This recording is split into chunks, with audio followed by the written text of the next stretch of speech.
कल्पना कीजिए एक ऐसा शहर जिसकी सड़कों पर कभी सोना बिछा रहता था, जहां महल मोतियों और कीमती पत्थरों से चमकते थे और वहां के राजा थे स्वयं भगवान श्री कृष्ण। लेकिन एक दिन एक पूरा का पूरा शहर धरती से गायब हो गया और उसकी जगह बचा तो सिर्फ अनंत समंदर का पानी। आज हम जानने की कोशिश करेंगे कि कृष्ण की नगरी द्वारिका आखिर समुद्र में डूबी कैसे। क्या द्वारिका का डूबना कोई नेचुरल इंसिडेंट था या इसके पीछे कोई बड़ा साइंटिफिक रीजन छुपा हुआ है? हमारे ग्रंथों में इसके बारे में जो कुछ कहा गया है आखिर उसमें कितनी सच्चाई है? लेकिन जो भी है, ये एक ऐसी घटना है जिसमें हिस्ट्री, पुराण, साइंस और मिस्ट्री, इन सब का एक ऐसा कॉम्बिनेशन है जो आपका दिमाग हिला देगा।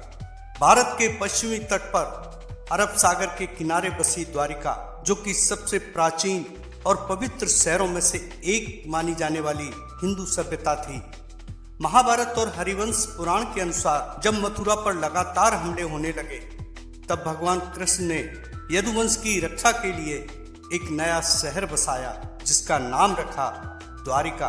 कहा जाता है कि यह शहर 7 बार बसा और 7 बार उजड़ा और आखिरी बार बसने के बाद समंदर ने इसे निगल लिया।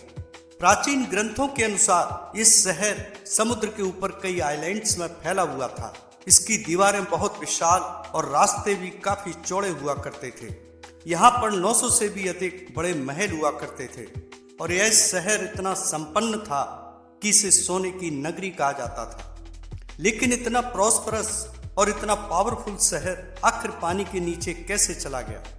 पुराणों और महाभारत में द्वारिका के डूबने की कहानी बहुत विस्तार से मिलती है। महाभारत के मौसल पर्व में एक श्लोक आता है जो कहता है कि समुद्र ने बड़ी तेजी से बढ़कर द्वारिका को निगल लिया।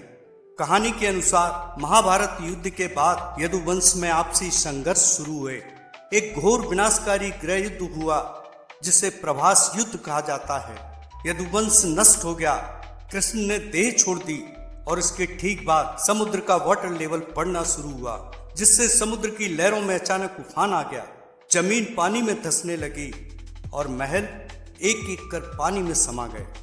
लोग डर से भागते रहे लेकिन बच न सके और देखते देखते कुछ ही समय में पूरा शहर समंदर में समा गया। पुराण यह भी कहते हैं कि यह सब पहले से तय था। कृष्ण ने लोगों को पहले ही चेतावनी दी थी कि द्वारिका एक दिन समुद्र द्वारा निगल ली जाएगी।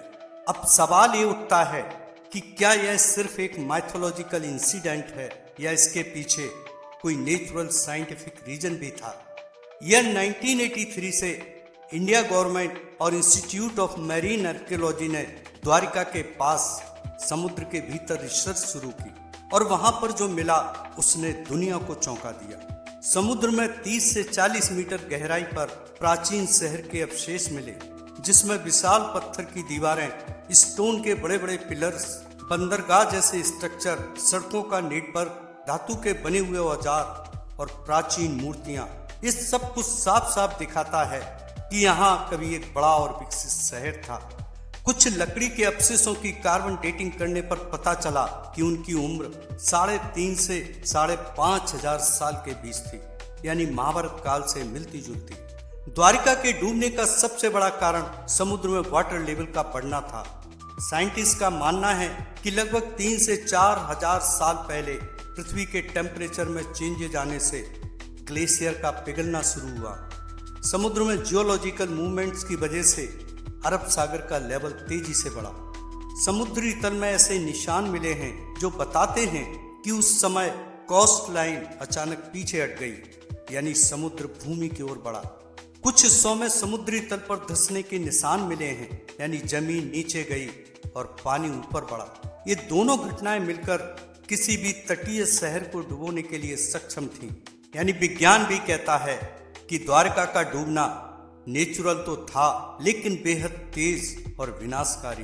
प्राचीन ग्रंथों से एक रोचक बात सामने आती है कि द्वारिका जमीन पर नहीं बल्कि समुद्र के ऊपर बने आइलैंड्स पर बसी हुई थी।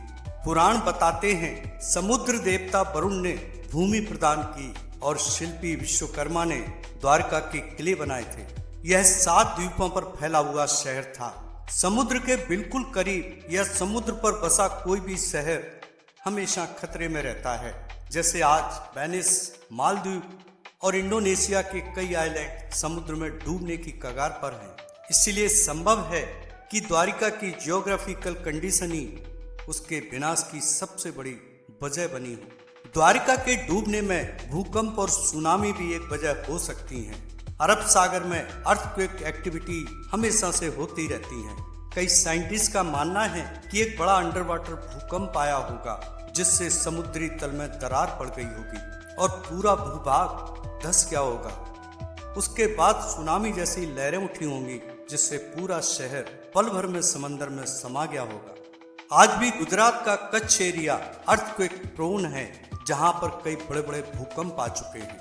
अगर किसी तटीय शहर पर समुद्र का वाटर लेवल बढ़े और भूकंप आ जाए जिससे समुद्री भूमि धंसने लगे तो शहर के डूबने में एक पल भी नहीं लगता। इसीलिए वैज्ञानिक दृष्टि से भी द्वारका का समुद्र में जाना पूरी तरह संभव है।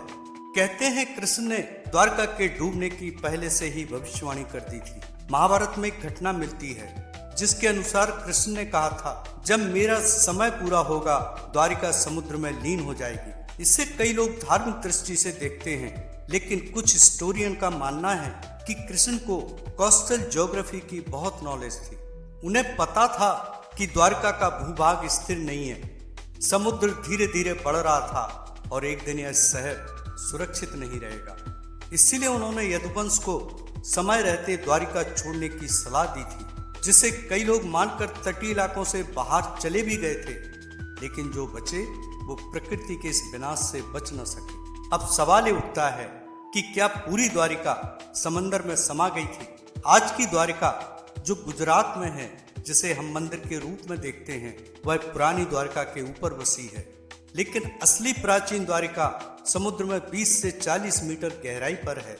यह भी माना जाता है कि प्राचीन द्वारिका इतनी विशाल थी कि उसका सिर्फ एक हिस्सा ही आज समुद्र में मिला है, बाकी हिस्सा अभी भी गहराई में रेत और पत्थरों के नीचे छिपा हुआ है। फाइनली द्वारका के डूबने को लेकर जो कंक्लूजन सामने आए उसमें हिस्ट्री, पुराण और साइंस, इन तीनों से जो बातें निकल कर आई वो एक दूसरे से मेल खाती हैं।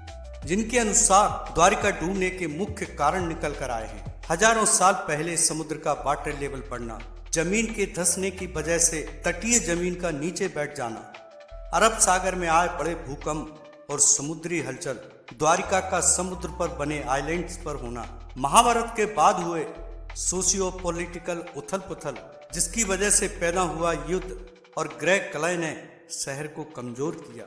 इन सब कारणों ने मिलकर एक ऐसी विनाशकारी घटना को जन्म दिया जिसने दुनिया की सबसे समृद्ध नगरियों में से एक को पल भर में समंदर के गर्त में भेज दिया।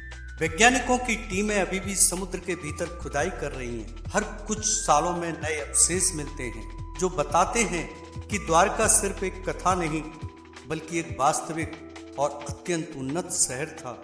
लेकिन अब भी बहुत ऐसे सवाल हैं जो अधूरे हैं। असली द्वारिका कितनी बड़ी थी? इसके डूबने में कितना समय लगा? क्या यह घटना अचानक हुई थी या धीरे धीरे? कृष्ण द्वारा बसाई गई द्वारिका और मिली हुई द्वारिका क्या वही है? रहस्य आज भी कायम है और यही द्वारिका को दुनिया का सबसे रहस्यमय डूबा हुआ शहर बनाता है।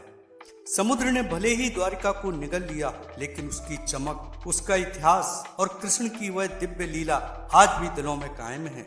कभी कभी शहर मिट जाते हैं पर उनकी कहानियां नहीं, और द्वारिका एक ऐसी ही अमर कहानी है। ऐसे और वीडियो देखने के लिए चैनल को सब्सक्राइब कर बेल आइकन जरूर से प्रेस करें। धन्यवाद।